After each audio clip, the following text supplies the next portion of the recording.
...2024 लोकसभा चुनाव खत्म हो चुका है और अब 2025 बिहार विधानसभा चुनाव की तैयारियां जो है वो शुरू हो गई हैं। तमाम राजनीतिक पार्टियों की तरफ से अब 2025 बिहार विधानसभा चुनाव को लेकर रणनीति सेट की जा रही है। नमस्कार, मैं श्वेता और आप देख रहे हैं न्यूज फॉर नेशन। 2024 लोकसभा चुनाव खत्म होने के साथ ही 2025 बिहार विधानसभा चुनाव पर सबकी अब नजर टिकी हुई है, क्योंकि एक तरफ जहां बिहार में एनडीए की सरकार है तो वहीं दूसरी ओर विपक्ष के रूप में इंडिया अलायंस खड़ी है। लेकिन हम बात ना तो एनडीए की कर रहे हैं, ना ही हम बात इंडिया अलायंस की कर रहे हैं। हम बात कर रहे हैं राजनीतिक रणनीतिकार प्रशांत किशोर की पार्टी की। प्रशांत किशोर ने अपनी पार्टी को लेकर एक बड़ा ऐलान कर दिया है। प्रशांत किशोर ने बता दिया है कि किस तारीख के दिन उनकी पार्टी को लेकर बड़ा ऐलान किया जाएगा। साथ ही साथ उन्होंने बिहार विधानसभा चुनाव को लेकर भी बयान दिया है। उन्होंने कहा है कि इस बार बिहार विधानसभा चुनाव में उनकी पार्टी 1-2 नंबर पे नहीं बल्कि पहले नंबर पे रहने वाली है और वो कहीं ना कहीं इस बात को प्रूफ कर भी दिखाएंगे। रणनीतिकार रहे प्रशांत किशोर ने बिहार में विधानसभा चुनाव से पहले ही नई राजनीतिक दल बनाने का ऐलान कर दिया।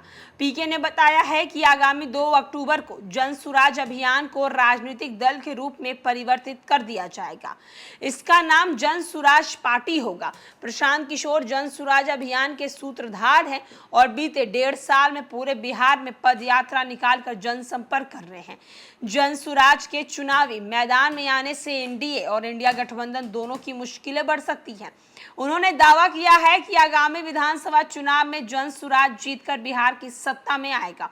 प्रशांत किशोर ने ये बातें रविवार को पटना के ज्ञान भवन में आयोजित बिहार के सभी जिलों के संगठन पदाधिकारियों को संबोधन के दौरान ये घोषणा किया है। उन्होंने दावा किया है कि आगामी बिहार विधानसभा चुनाव में भारतीय जनता पार्टी, जनता दल यूनाइटेड और आरजेडी समेत सभी राजनीतिक दलों को धूल चटाकर जन सुराज अपने बूते पर सरकार बनाएगा। बताते चले 2 अक्टूबर 2022 को चंपारण के भितिहरवा गांधी आश्रम से जन सुराज पदयात्रा अभियान की शुरुआत पीके ने की थी। ये पदयात्रा इस बार सितंबर में पूरी हो जाएगी। पीके ने घोषणा किया है कि विधानसभा चुनाव में जन सुराज आबादी के आधार पर टिकट वितरण करेगा और संगठन में भी उसी आधार पर प्रतिनिधित्व तय होगा।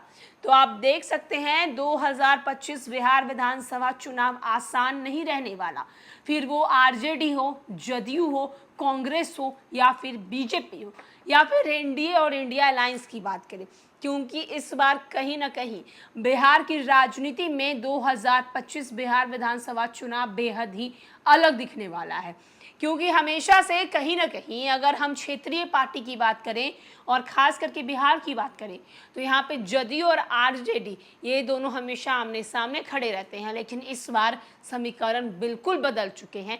इस बार जन सुराज पार्टी के जो हैं उस प्रशांत किशोर चुनावी मैदान में खड़े होंगे और प्रशांत किशोर लगातार बिहार की जनता के बीच रह रहे हैं, लगातार जन संबोधन कर रहे हैं, बिहार की जनता को समझ रहे हैं।